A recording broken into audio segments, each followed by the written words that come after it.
यहाँ है इतना हीरा कि पूरी पृथ्वी ढक जाएगी। इतना सारा सोना माउंट एवरेस्ट भी छोटा लगेगा। कैसे आखिर खत्म होगी इंसान की इच्छाएं? आखिर आपके शरीर में कहाँ वास करते हैं देवी देवता और उनकी शक्तियाँ?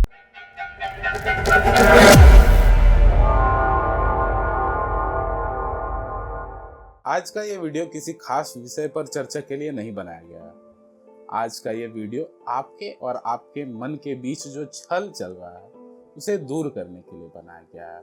क्या आपने कभी अपने मन से ये सवाल किया है कि आखिर आपको क्या चाहिए? वो ऐसी क्या चीज़ है जिसे आप प्राप्त करना चाहते हो? और क्या वो चीज़ अगर आपको प्राप्त हो जाए तो आप खुश हो?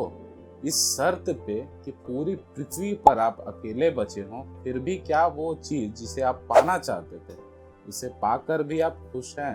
अगर आपका जवाब हाँ है तो भगवान के दिल के पास हो, पर अगर आपका जवाब ना है तो उसी 90% वाले वर्ग में हो आप। इंसान की इच्छाएं कभी खत्म नहीं होती, वो अनंत है। जो मिला वो कम है, जो ना मिला वही ज्यादा था। ये इंसान की प्रवृत्ति है। मेरे इस बात को सुनकर बहुत से लोगों को बुरा लगा होगा, पर जिनको बुरा लगा मेरे भाई कृपया वीडियो के लास्ट तक बने रहें, आपका भी ये भ्रम आज दूर हो जाएगा। असल में कोई ऐसी चीज ही नहीं बनी जो इंसान की इच्छाओं को खत्म कर सके। हम जिसे मिल्की वे गैलेक्सी कहते हैं उसमें कुल 3916 सौर्य मंडल है, सोलार सिस्टम। उस 3916 सौर्य मंडलों में से एक सौर्य मंडल के 9 में से किसी एक ग्रह के, 195 में से किसी एक देश के, 29 में से किसी एक राज्य में, किसी एक छोटे से शहर में, एक छोटे से घर में आप रह रहे हैं। तो आप इस पूरी सृष्टि में अपना वो हिस्सा जानते हो। अब तो आप समझ सकते हो कि आप इस पूरे ब्रह्मांड में कितना बड़ा रोल निभाते हो। साइंस आखिर क्या है? साइंस वही है जिसे हम समझ सकते हैं। जो भी बात साबित की गई है वो साइंस है, और जो बात साबित नहीं हो पाई, जिसे कोई दर्शा नहीं पाया, दिखा नहीं पाया, समझा नहीं पाया, वो बात मिथ्या है। इसका अर्थ ये नहीं कि जो मिथ्या है वो गलत है। जो मिथ्या है वो है, परंतु हम इसे समझ नहीं सकते और वो साइंस से बाहर है, इसी कारण से वो चीज मिथ्या है। एक समय में ये कहना कि धरती गोल है एक मिथ्या थी, पर साइंस ने अब उसे समझा दिया। तो अब के समय में ये कहना कि धरती गोल है और इस पर कोई हंस दे, तो वो हंसने वाला व्यक्ति सबसे बड़ा बेवकूफ है, क्योंकि साइंस ने उसे साबित कर दिया। अब वो बात मिथ्या नहीं रही, अब वो बात साइंस हो गई। सूर्य अपनी जगह पर स्थिर नहीं है, ये कहना मिथ्या थी, पर आज सूर्य अपनी जगह पर स्थिर नहीं है, ये बात कहना साइंस है। मिथ्या और साइंस में इतना ही फर्क। ये है new age science. The sun is moving around the galaxy. सूर्य जो है वो पूरी गैलेक्सी में घूमता है और पृथ्वी उसके चक्कर काटते हुए ही सूर्य के साथ घूमती है। ये बात किसी समय के लिए मिथ्या थी, पर आज के लिए ये बात साइंस है।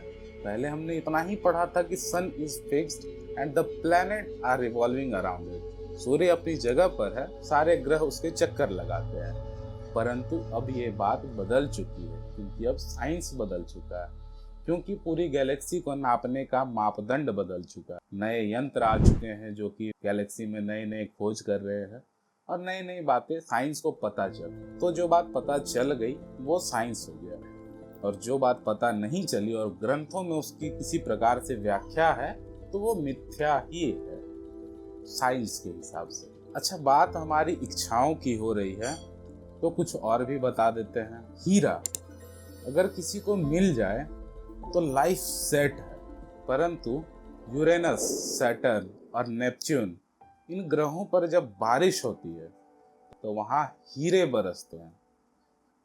पर क्या आपको अगर उस जगह पर ले जाकर अकेला छोड़ दिया जाए तो क्या आप खुश होंगे? इसका जवाब होगा नहीं। क्योंकि आपकी खुशी हीरे से नहीं है। जो एस्टेरॉयड बेल्ट है मार्स और जुपिटर के बीच में, उसमें बहुत सारे ऐसे एस्टेरॉयड्स हैं जो पूरे के पूरे सोने के बने हुए हैं। इसका मतलब ये भी नहीं कि आप अगर उस एस्टेरॉयड बेल्ट में चले गए तो भी आप खुश रहोगे। इसका जवाब भी बिल्कुल ना है। ऐसे ऐसे सोने के एस्टेरॉयड्स हैं जो कि माउंट एवरेस्ट से भी बड़े हैं, पर खुशी आपकी वहां नहीं है, क्योंकि खुशी सोने से नहीं है, वो इंसानों से है। सोना आपको खुशी तभी देगा जब सोना आपके पास है, आप किसी और को देखते हो उसके पास नहीं है और आपके पास है, वो आपको खुशी देती है। क्योंकि लालच है वो इंसान पर हावी है और रहेगा, क्योंकि खुशी जो है वो एक इंसान से होती है। एक इंसान जब खुश होता है तो उसे देखकर दूसरा इंसान खुश होता है, और उनको खुश देखकर एक पूरा परिवार खुश होता है। तो फिर किसी को दुखी देखकर कोई खुश कैसे हो सकता? पर इसका जवाब एक ही है, इंसान की इच्छाएं अनंत है, वो कभी खत्म नहीं होती। जो मिल गया वो कम है, जो नहीं मिला वही ज्यादा था। ये इंसान की प्रवृत्ति है। शायद यही कारण है कि कलयुग में हम इस प्रवृत्ति के साथ रह रहे हैं और भगवान हमारे आसपास हमें अपनी खुली नजरों से दिखाई नहीं देते। हाँ, हम उन्हें महसूस कर सकते हैं, उनकी प्राप्ति कर सकते हैं, परंतु उन्हें देख नहीं सकते। कारण भी यही रहा होगा कि अगर वो शायद हमें दिखाई देते तो हमारी इच्छाएं, हमारा जो कमजोर पक्ष है, लालच, घमंड, जलन, ये सब भगवान के साथ भी होती कि हे भगवान, उसे मिला मुझे नहीं मिला, आपने उसको दिया मुझे नहीं दिया, मैंने ऐसे ऐसे काम किए मुझे यही मिला, उसने ऐसे ऐसे काम किए उसे वो मिल गया। ये इंसान की प्रवृत्ति कभी खत्म नहीं हो सकती। इसी कारण से इंसान की नजरों से काफी दूर रहते हैं भगवान। परंतु जब आप आध्यात्मिक मार्ग पर आगे बढ़ते हैं तब जाकर कहीं आपको ईश्वर की प्राप्ति होती है।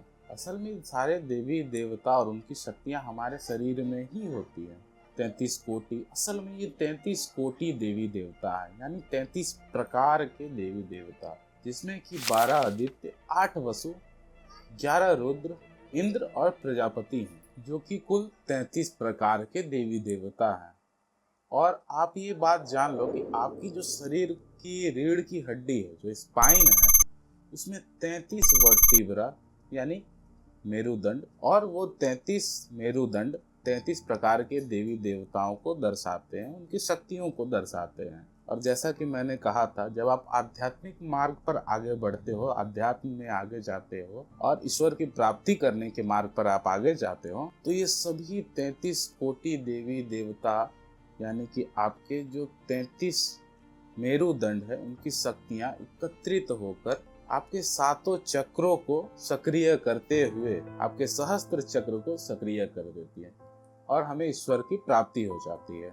और ये सिर्फ ध्यान और ज्ञान से ही संभव है। ये लालच, मोह, माया, इन सबों से छूटने के बाद आपका जो ज्ञान और आपका जो ध्यान, उसी से आप इसे प्राप्त कर सकते हो। असल में ये बात जो मैं आपको अभी समझा रहा हूँ, अगर ये बात आपके पेरेंट्स, आपके माता पिता आपको समझाते तो आप बिल्कुल अच्छे तरीके से इसे समझते। पर क्योंकि ये बात मैं कोई अनजाना आपको समझा रहा है, आपको ये बात समझने में थोड़ी दिक्कत आएगी, पर इसमें आपकी कोई भी गलती नहीं है, क्योंकि ये हर इंसान के साथ ये दिक्कत है। अगर उसके माता पिता उसे समझाएं तो वो बात वो ज़्यादा अच्छे से समझ सकता है, परंतु अगर कोई और वो बात समझाए तो वो उस बात को टालने की कोशिश करते हैं। वो बात गलत है, ये इस कारण से गलत है और इस कारण से ही सिर्फ सही है। पर आप अपने बच्चे को ये ज्ञान जरूर देना, क्योंकि आपका बच्चा अपने माता पिता से अगर वो ज्ञान लेगा ना, तो वो बहुत ही अच्छे मार्ग पर आगे बढ़ेगा। क्योंकि जो पिता होता है ना, वो धनुष की प्रत्यंचा की तरह होता है। वो जितना ही तना हुआ, जितना ही खिंचा हुआ होगा, उतना ही निशाने पर वो तीर यानी कि आपका बच्चा, वो उतने ही निशाने पर जाएगा। यानी धनुष की प्रत्यंचा जितनी खिंची होगी, तीर उतने ही सटीक निशाने पर जाकर लगेगा। इसलिए आप ये ज्ञान प्राप्त करो, और अपने बच्चों को ये ज्ञान ज़रूर देना, क्योंकि जो समय बदल रहा है ना, उस समय के साथ लोग बदल जाएंगे। पर कुछ चीज़ें हैं ना जो आध्यात्मिक मार्ग पर, वो आपके साथ हमेशा रहनी चाहिए। आज के इस भाग दौड़ में लोग पैसे के पीछे परेशान हैं, आध्यात्म की ओर कोई नहीं जाता, और जो जाते हैं वो सिर्फ आपको कहेंगे, वो आपके पीछे जिम के ट्रेनर की तरह लग के आपको आध्यात्मिक मार्ग पर नहीं ले जाएंगे। वो सिर्फ आपको इतना ही बताएंगे कि हाँ, आध्यात्मिक मार्ग पर जाने से आपको ये फायदे होंगे। तो बस मैं आपसे इतना ही कहूँगा कि अगर आप ये भावना रखते हैं कि किसी को हानि पहुँचा के, किसी से छल करके, किसी से झूठ बोल के आप खुश हो सकते हो, तो ये बिल्कुल गलत है। ये सिर्फ आपका भ्रम है। दुनिया में सिर्फ एक ही ऐसी चीज़ है जिसे पाकर अंधेरे में, सुनसान में, वीराने में भी आप खुश रहोगे। वो है भक्ति। अगर वो आपने पूरी तरह से पा ली, फिर आपको कुछ भी नहीं चाहिए होगा, और वो सिर्फ ज्ञान और ध्यान से ही संभव है। क्योंकि मैंने कहा, इंसान की इच्छाएं अनंत है। जो मिला वही कम है, जो नहीं मिला वही ज्यादा था। यह इंसान की प्रवृत्ति है और इसे झुठलाया नहीं जा सकता। नमस्कार।